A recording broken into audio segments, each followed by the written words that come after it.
Hello दोस्तों, स्वागत है आप सभी का एक और नए वीडियो में।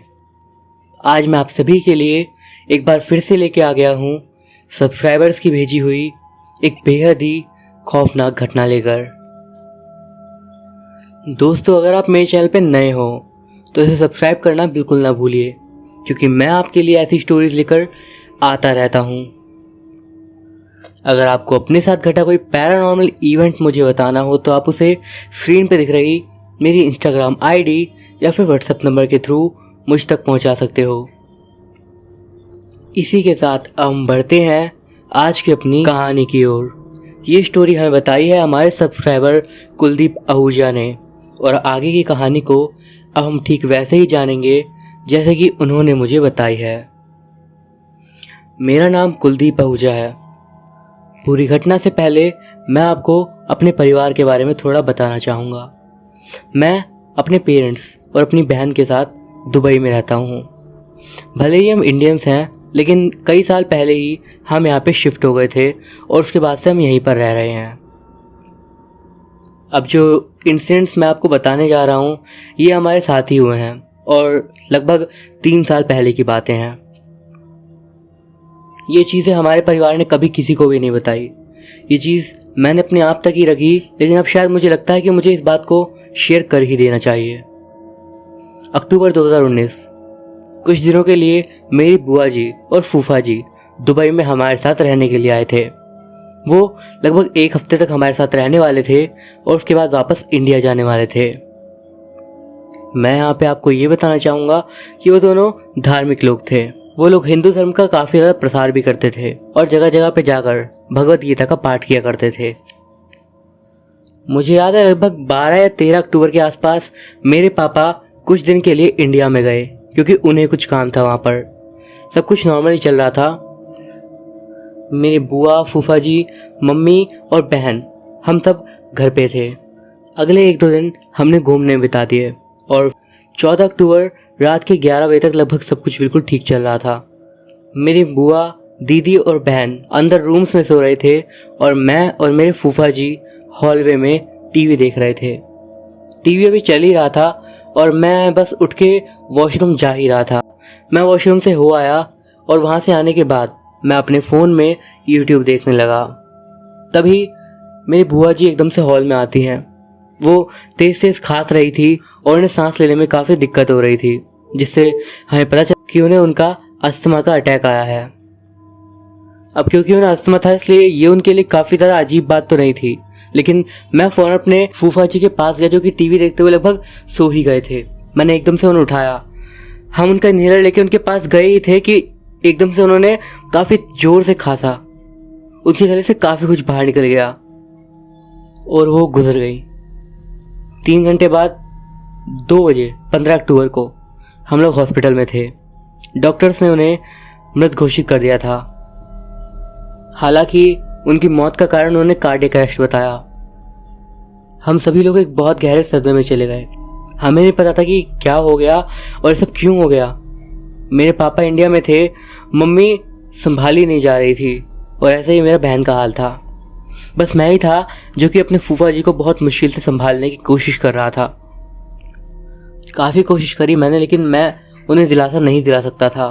3 दिन बाद उनके अंतिम संस्कार के लिए मेरी मम्मी, फूफा जी इंडिया वापस आए। फूफा जी को उस हालत में अकेले इंडिया आने देना सही नहीं था, इसलिए मम्मी को भी उनके साथ जाना पड़ा। हालांकि मैं और मेरी बहन अब भी यहीं थे। ये उसी रात शुरू हुआ जब फूफा जी और मम्मी इंडिया के लिए निकल गए। मेरी बहन और मैं एयरपोर्ट से वापस घर आ गए थे। हम अभी घर आए ही थे, लगभग रात के 12 बजे होंगे। मैं वॉशरूम में टॉयलेट करने के लिए गया। टॉयलेट यूज़ करने के बाद जब मैं उस रूम के सामने से निकल रहा था जहाँ पे मम्मी, बहन और बुआ जी सोई हुई थी उस रात, एकदम से मुझे एक खांसी की आवाज़ सुनाई थी। मैं एकदम से पीछे को मुड़ा और सोचने लगा कि आखिर ये कैसी आवाज़ थी। फिर मुझे लगा शायद साइड वाली जो स्ट्रीट थी ये आवाज़ वहाँ से आई होगी, क्योंकि उस रूम की दीवार सीधा गली से जुड़ी हुई है। अब अगले दिन जो मेरी बहन थी उसकी हालत काफ़ी बिगड़ गई थी। मतलब वो बहुत ज़्यादा सैड सी रहने लगी थी। इसलिए मुझे ये लगा कि मुझे उसे कुछ दिन के लिए अपने भाई के पास छोड़ देना चाहिए। शायद मैंने आपको बताया नहीं, मेरा एक भाई भी है जो कि शादीशुदा है। वो हमारे घर से लगभग 40 मिनट के डिस्टेंस पे रहता होगा। तो मैंने अगले दिन अपनी बहन को अपने भाई के यहाँ पे छोड़ दिया। अब क्योंकि मुझे तो अपने पापा का बिजनेस भी संभालना था, इसीलिए मैं वापस अपने घर पे आ गया। अब उस घर में थोड़ा बहुत अजीब तो मुझे भी लग ही रहा था और अकेले रहने का मेरा बिल्कुल ही मन नहीं था। तो मैंने अपनी गर्लफ्रेंड को और कुछ और दोस्तों को अपने घर बुला लिया ताकि रात में वो यहाँ पर रुक सकें। मैंने कॉल करके मम्मी पापा से पूछा कि वहाँ पे सब कुछ ठीक से हुआ या नहीं।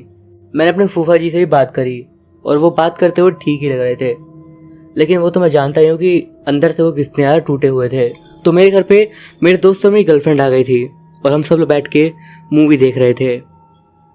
मूवी देखने के बाद रात में लगभग 1 बजे के आसपास मेरे दोस्त तो चले गए, लेकिन मेरी गर्लफ्रेंड ने वहीं पर रुकने का फैसला किया क्योंकि मैं वहाँ पे अकेला ही था।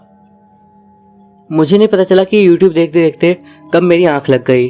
तभी मेरे कंधे पर हाथ लगाकर मेरी गर्लफ्रेंड ने मुझे उठाया। मुझे लगा कि शायद वो मुझे काउच पे से उठने के लिए कह रही है और बेड पे उठाने के लिए बुला रही होगी, लेकिन उसने काफ़ी धीमी आवाज़ में कुछ कहा मुझसे और जो उसने कहा मेरी आधी नींद खुल गई। घर में कोई और भी है क्या, तुम्हारा कज़न या फिर और कोई? नहीं, पर क्यों? पता नहीं, पर मुझे लग रहा है कि शायद अंदर वाले कमरे से मुझे किसी के खांसने की आवाज़ आई। मैंने उसे वही बात बताई जो मैंने पिछले दिन सोचा था कि शायद पीछे वाली गली में से कोई जा रहा होगा जिसकी आवाज़ उसे आ गई होगी।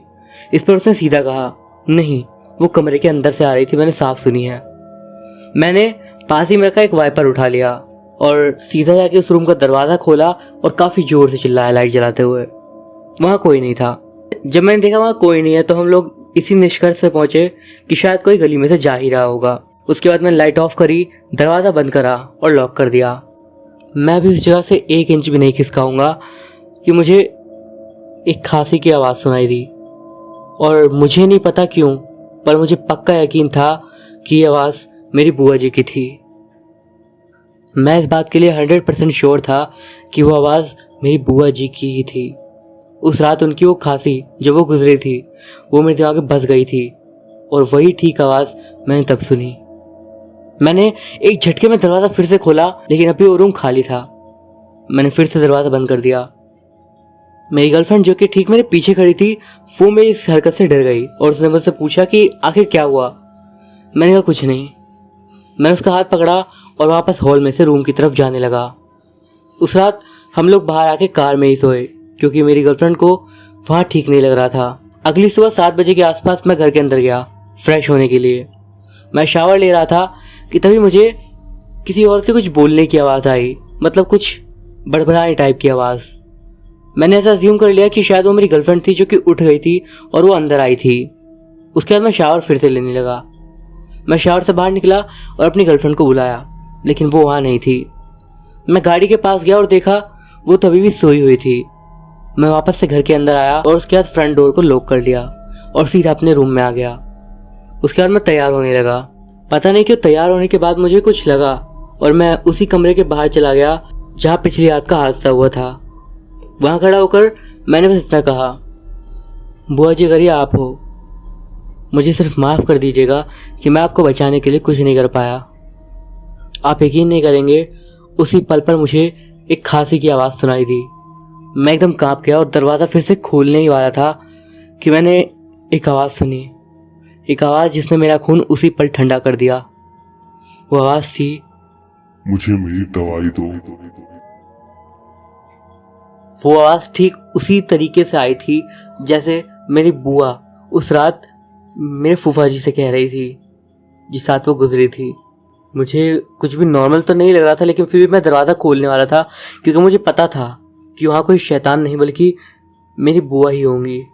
वही बुआ जो कि मुझसे बहुत ज़्यादा प्यार करती थी, वही बुआ जो मेरे लिए चॉकलेट्स और नए नए कपड़े लाती थी बचपन में। मैं इससे पहले गेट खोलता मुझे मेन डोर पे किसी की दस्तक सुनाई दी। मैं गया और गेट खोला तो मेरी गर्लफ्रेंड बाहर थी और उसके हाथ में एक स्टील की रॉड थी। उसने मुझे एक साइड धक्का दिया और चिल्लाई, जल्दी यहाँ से बाहर निकलो वरना पुलिस को बुला रही हूँ। मैंने पूछा क्या हुआ? उसने कहा तुम पागल हो क्या? मैंने कहा हुआ क्या ये बताओगी? तुमने आवाज़ नहीं सुनी क्या? कोई इतनी तेज से चिल्ला रहा था, मुझे मेरी दवाई दो। मैं वैसे घूरे जा रहा था। मेरे दिमाग में कई सारे सवाल एकदम से घूमने लगे। उसने क्या सुना? आखिर उसने सुना कैसे और उसने किसको सुना? तभी एकदम से उसी रूम के अंदर से जिसका दरवाज़ा ही बंद था जोर से आवाज़ आई, मुझे मेरी दवाइयाँ दो। लेकिन इस बार यह आवाज़ मेरी बुआ की नहीं थी। यह आवाज़ इस बार एक भयानक भूता आवाज़ थी। बस यही कह सकता हूँ मैं इसके बारे में। एक औरत की तो यह आवाज़ बिल्कुल भी नहीं लग रही थी।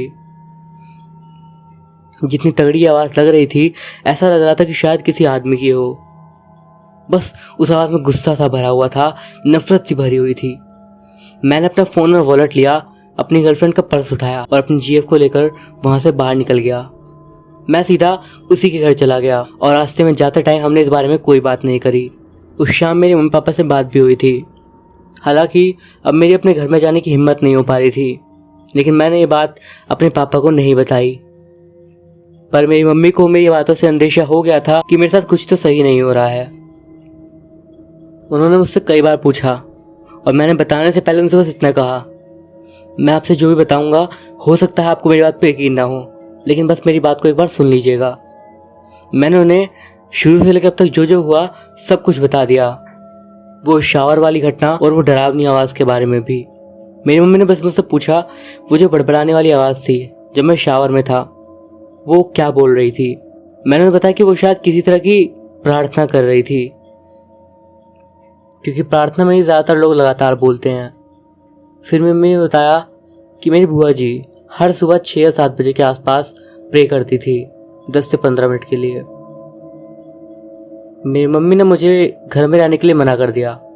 मेरी मम्मी ने मुझे घर जाने के लिए मना कर दिया और कहा कि मैं भी अपने भाई के पास ही चला जाऊँ जब तक वो लोग वापस नहीं आ जाते। मैंने वही किया जो कि उन्होंने कहा। मैं अपने भाई के घर चला गया और वहीं रहा। अगली सुबह मैं अपने भाई के घर से अपने काम पे निकल ही रहा था कि तभी मुझे एक कॉल आई, और ये कॉल थी मेरे पड़ोसी की। जब मैंने उठाया तो उसने मुझे इतना कहा, आप हो कहाँ पे, आप ठीक तो हो? मैंने कहा हाँ, क्या हुआ? फिर उसने बताया कि वो और हमारे एक और पड़ोसी उसके घर पे बालकनी में खड़े थे कि मेरे घर के अंदर से ज़ोर ज़ोर से आवाज़ आने लगी, दरवाज़ा खोलो, मुझे मेरी दवाई दे दो। उन्होंने कहा कि उन्हें समझ नहीं आया कि उन्हें क्या करना चाहिए, तो उन्होंने एक एम्बुलेंस और पुलिस को बुला लिया, ये सोच के कि शायद मैं अंदर फंसा हुआ था। मैंने अपने भाई को कॉल किया और सारी बात बता दी और उससे कहा कि वो जल्दी से घर पहुंचे और मैं वहाँ पे आ रहा हूँ। मेरा भाई मेरे से पहले वहाँ पहुँच गया। हम लोगों ने पुलिस वालों से बात करी और जब मैं फ्रंट डोर के पार पहुँचा तो मैंने देखा कि वो दरवाज़ा छोटे छोटे टुकड़ों में टूटा हुआ था, जो कि पुलिस वालों ने ही तोड़ा था अंदर जाने के लिए। मेरे भाई ने हालातों को संभाला और जब पुलिस वाले वहाँ से चले गए तो मैं अपने घर के अंदर बैठा हुआ था और वहाँ पर मेरा भाई और वही पड़ोसी बैठे थे। मेरे भाई ने फिर पूछा, आखिर हो क्या रहा है? ये पुलिस वाले और इस जगह पे हो क्या रहा है, कोई बताएगा मुझे? पुलिस वालों ने क्या कहा? तो उसने बताया, पुलिस वालों ने कहा कि जब वो यहाँ पर आए तो अंदर से आवाज़ आ रही थी किसी के चिल्लाने की और दवाई मांगने की और मदद मांगने की। जब उन्होंने आवाज़ का पीछा करते हुए गेट खोल दिया तो उन्हें आवाज़ अंदर वाले रूम से आने लगी। वो उस रूम के पास गए, उन्होंने उस रूम को खोल दिया, लेकिन अंदर कोई भी नहीं था। ये सब सुन के मैंने काफ़ी गहरी सांस ली और वापस से अपने घर के अंदर इधर उधर देखने लगा। ठीक है, मैं जो आपको बताने जा रहा हूँ उस पर यकीन करना बहुत मुश्किल है, पर आपको करना ही पड़ेगा। मैंने अपने भाई को सारी बात बता दी। हालांकि मेरे भाई को तो मेरी बात पे यकीन नहीं हुआ और उन्होंने सोचा कि सब मेरा वहम था, बट मेरे वो जो पड़ोसी थे जिन्होंने पुलिस वालों को बुलाया था, जिसका नाम मेरविन था, उसने कहा कि उसने हमारे घर में किसी को तो टहलते हुए देखा था और उन्हें देख के ऐसा लग रहा था कि शायद वो मेरी मम्मी है। वो काफ़ी अजीब ढंग से बस हॉल में इधर से उधर घूमे जा रही थी, बार बार बस चक्कर लगा रही थी।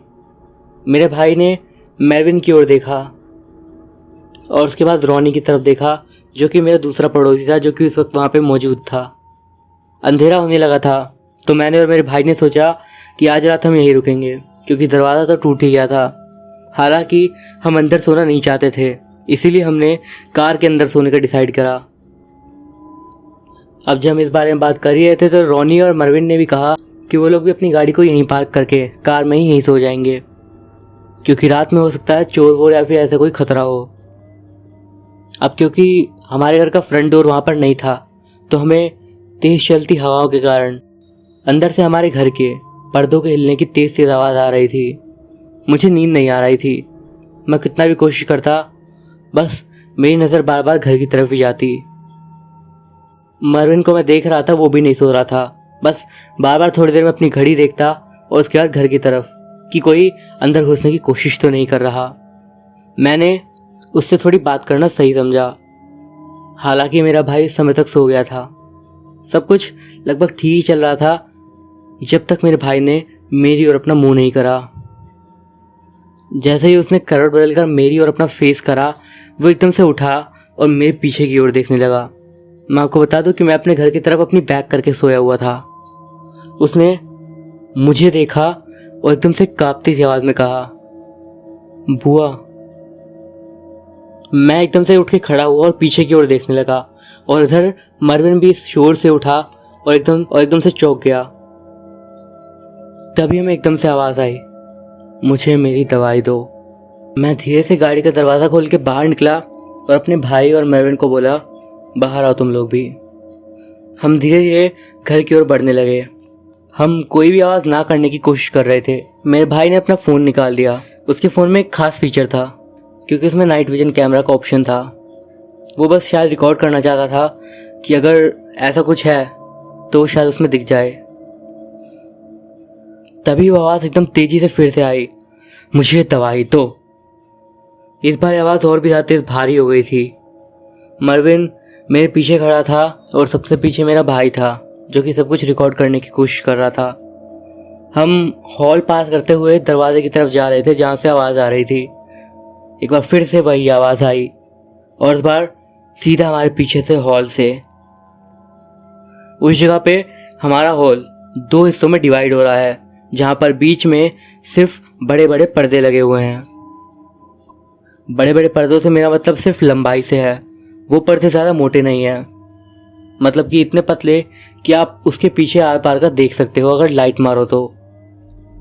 अब जैसे ही हमने उस तरफ की एक लाइट जलाई जो कि ज़्यादा तेज़ रोशनी की नहीं थी, हमें वहाँ पे कुछ दिखा, कुछ ऐसा जो हम नहीं समझ पाए। हमें दिखा काउच के ऊपर किसी का तो साया बैठा हुआ है जो कि कुछ तो बड़बड़ाए जा रहा है। वो हमें बिल्कुल भी समझ नहीं आ रहा था कि वो क्या बोल रहा है। मरविन ने फ़ौरन अपने फ़ोन पे 999 डायल करा जो कि दुबई का इमरजेंसी नंबर है। उसने बस डायल नहीं करा ये सोच के कि अगर कुछ भी होता है तो फ़ौरन मिला देगा। मेरा भाई आगे जा रहा था और उसने एकदम से पर्दा खींच दिया। बस इतना ही मुझे याद है। अगली चीज़ जो मैंने देखी, मेरा भाई ज़मीन पर पड़ा हुआ था, अपनी छाती पर हाथ लगा के ज़ोर ज़ोर से दर्द के मारे चिल्ला रहा था। अब तक सब कुछ ठीक लग रहा था घर में, पर अब एकदम से सब कुछ एकदम ठंडा ठंडा सा लगने लगा। हालांकि सर्दियों की बस शुरुआत ही हुई थी, लेकिन एकदम से ठंड काफ़ी ज़्यादा बढ़ सी गई थी। जितनी बाहर भी नहीं लग रही थी उतनी अब घर के अंदर लग रही थी। मुझे अंदर से एक बहुत ही अजीब और भयानक सी फीलिंग आने लगी, पता नहीं किस तरीके की। मरविन मेरे भाई को संभालने की कोशिश कर रहा था। जैसे जैसे वो संभालते हुए वो खड़ा हुआ और उसके बाद हम तीनों उस कमरे के सामने खड़े थे जहाँ पे ये सब चीज़ की शुरुआत हुई थी। हम उस जगह पे पहुँचे और उसके बाद हमें किसी के बड़बड़ाने की आवाज़ आने लगी, बिल्कुल वैसी जैसे मेरे को उस दिन आई थी जब मैं शावर में था, शायद किसी तरह की प्रार्थना।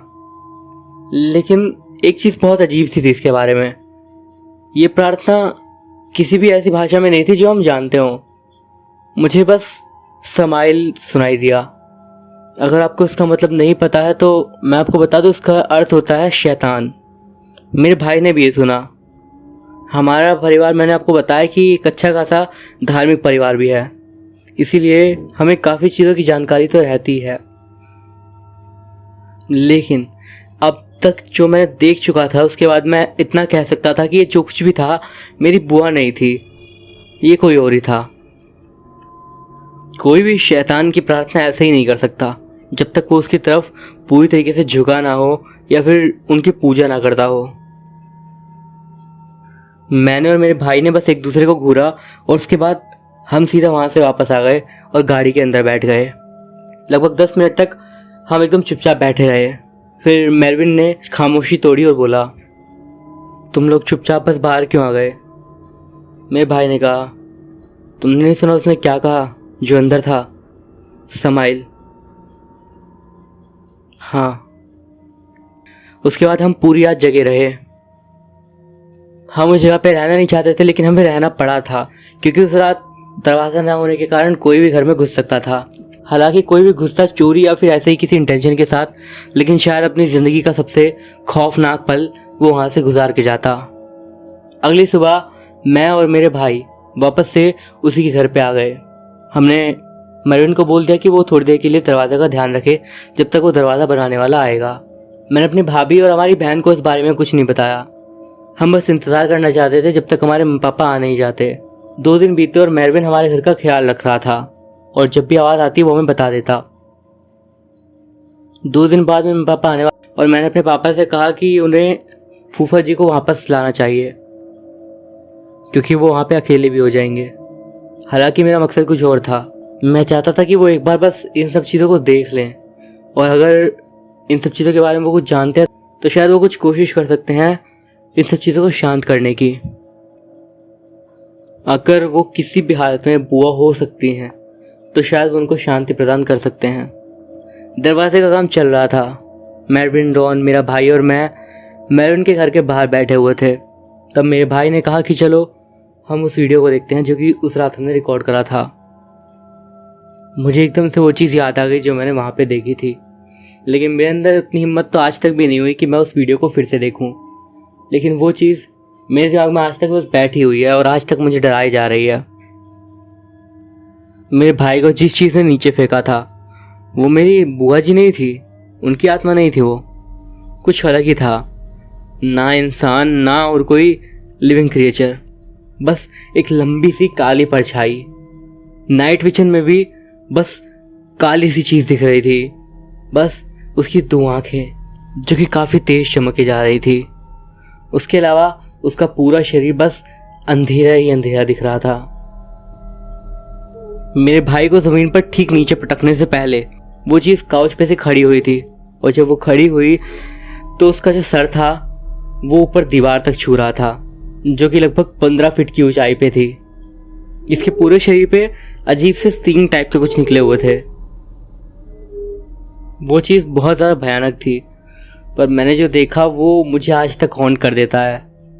मेरे भाई की छाती पर 7 लंबे लंबे से निशान आ गए थे, जो कि मेरे ख्याल से उसी चीज़ के द्वारा बनाए गए थे, उसी शैतानी चीज़ के द्वारा जब उसने उसे धक्का दिया था। उसी रात जब मम्मी पापा और फूफा जी आ गए तो मैं उन्हें अपने भाई के पास ही ले गया। वो लोग कंफ्यूज थे हालांकि कि हम उन्हें अपने घर क्यों नहीं ले जा रहे हैं और भाई के घर क्यों आए हैं। जब भाभी ने अपने बच्चों को सुला दिया, उसके बाद मैरविन और रॉन ने मेरे पापा और मेरे फूफा जी को बैठने के लिए कहा। वहीं पर पीछे मेरी मम्मी बैठी थी। साइड में मैं और मेरा भाई भी थे, जो कि एक दूसरे की तरफ देख रहे थे। मेरे पापा ने पूछा कि आखिर हुआ क्या है। मेरे भाई ने ज़्यादा ना झिझकते हुए अपना फ़ोन निकाला और पापा को वो वाला वीडियो प्ले करके दिखा दिया। उन्होंने वो पूरी चीज़ देखी। मुझे याद है अंकल के फेस का रिएक्शन, एकदम से उनका चेहरा सफ़ेद सा पड़ गया। उन्हें अपनी आंखों पर यकीन नहीं हो रहा था कि वो क्या देख रहे हैं। उन्होंने बस अपनी गर्दन हिलाई और फ़ोन निकाला, और उसके बाद वहीं के एक पंडित को बुला लिया।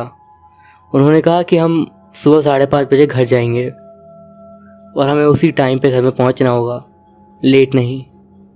मेरा भाई को समझ नहीं आया कि हम उस घर में क्यों जा रहे हैं इस समय। मेरा भाई थोड़ा गुस्से में चिल्ला पड़ा, आपने देखा ना मेरे साथ क्या क्या हुआ है, और आप कह रहे हो कि आपको वहाँ पर वापस जाना है। आपको पता भी है वो चीज़ क्या है वहाँ पर। मुझे नहीं पता, लेकिन हो सकता है वो बुआ ही हो वो, लेकिन हमारे साथ ऐसा क्यों कर रहे हैं मुझे ये समझ नहीं आ रहा है। मेरे फूफा जी खड़े हुए और मेरे पास आकर उन्होंने मुझसे पूछा, तुम बताओ क्या क्या हुआ अब तक। मैंने उन्हें शुरुआत से लेकर अब तक का सब कुछ बता दिया।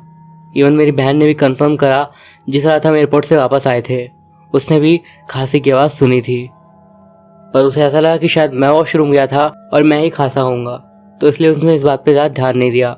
उसके बाद मैरविन और रॉनी ने भी जो जो देखा था वो सब कुछ बता दिया। मेरे भाई के पास तो कुछ बताने के लिए था ही नहीं, जो उस पर था उसने उस वीडियो में दिखा दिया था। मैंने फिर फूफा जी से पूछा, उन्होंने शैतान क्यों कहा। इसका उन्होंने जवाब दिया, तुम्हारी बुआ कभी अकेली नहीं थी।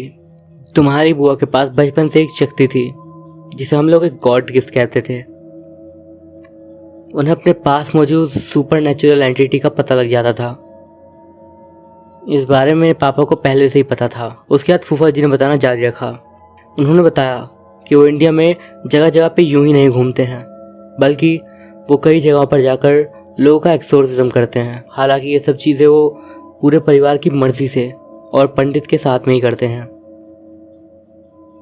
एक उनकी पहचान के पंडित जी थे जो कि उन्हें ऐसे लोगों के बारे में बताते थे जिनको ऐसी प्रॉब्लम्स होती हैं। इसी बीच उन्हें घर मिला था जिसमें एक जवान लड़की रहती थी।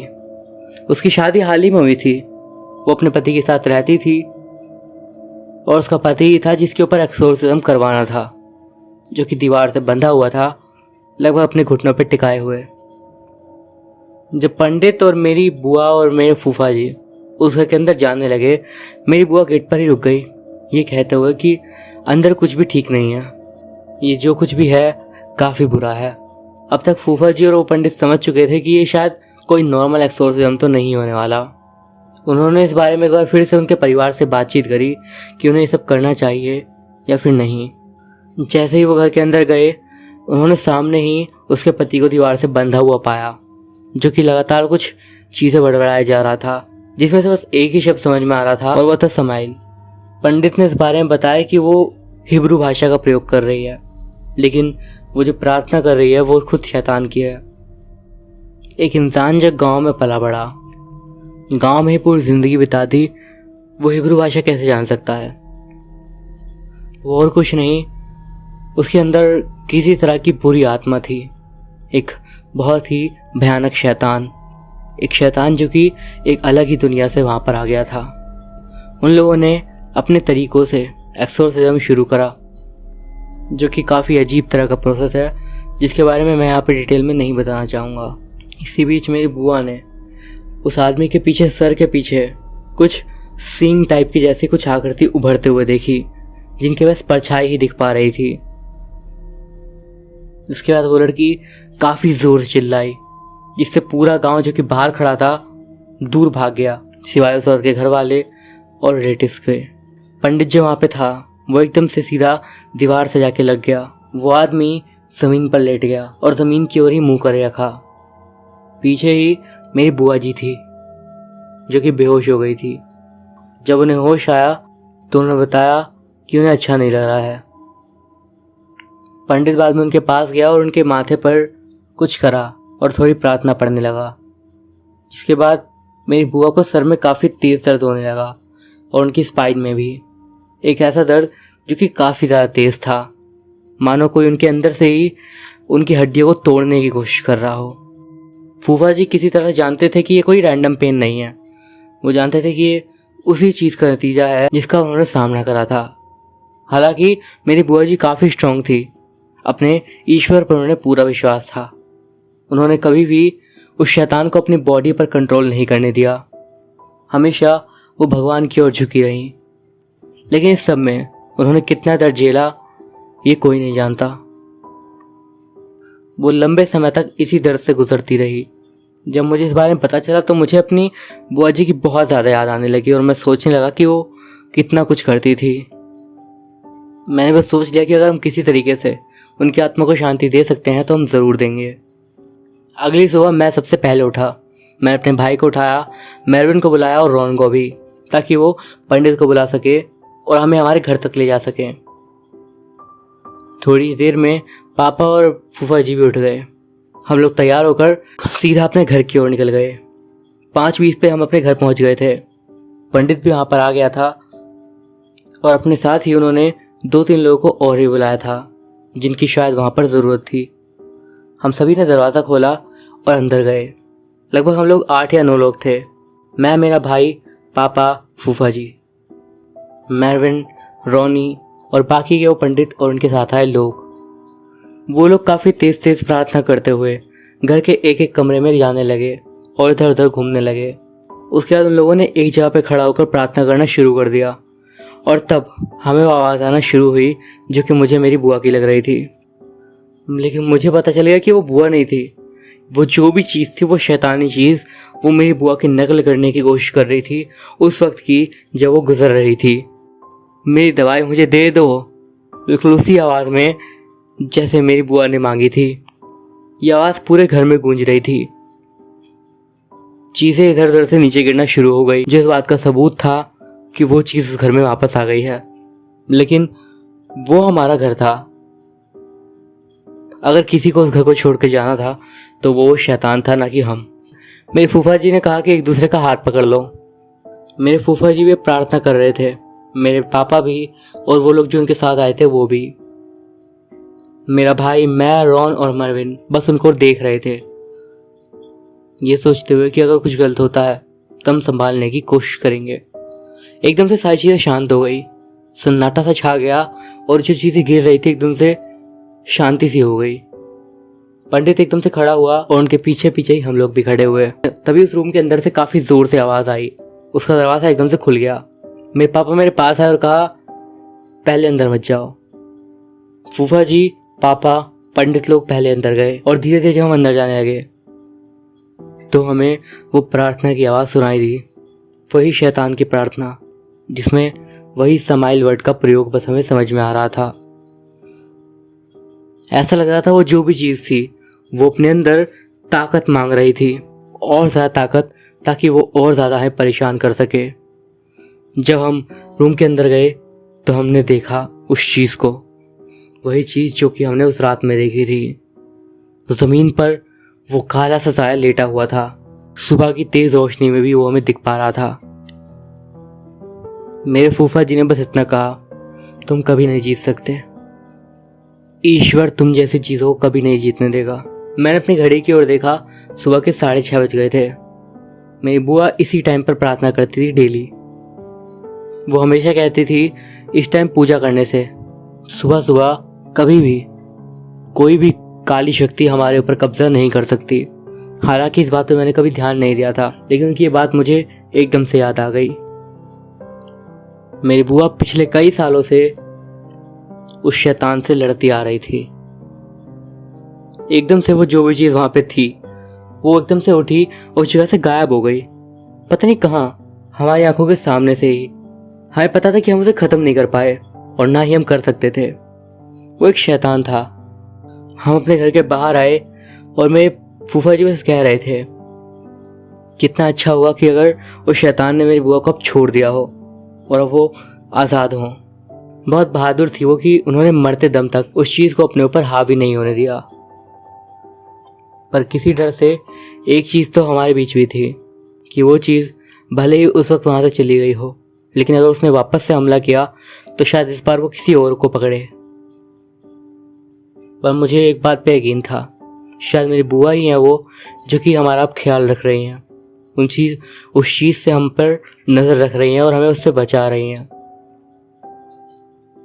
इस सब को बीते 2.5 साल शायद हो चुका है और आज तक ये सारी घटनाएं मुझे अंदर तक कपा देती हैं। पर मैं अपने डर को पीछे छोड़ने की कोशिश कर रहा हूँ।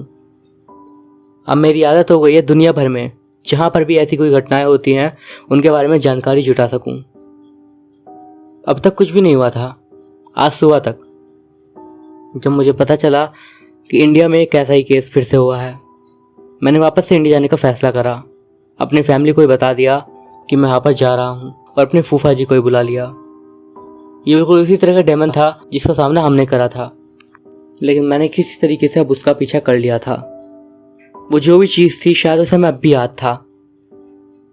मैं बस चाहता हूँ मैं उस चीज़ को अपने अंदर वैसे ही कंट्रोल कर लूँ जैसे मेरी बुआ ने करा, भले मुझे ज़िंदगी भर के लिए दर्द से ही क्यों ना गुजरना पड़े।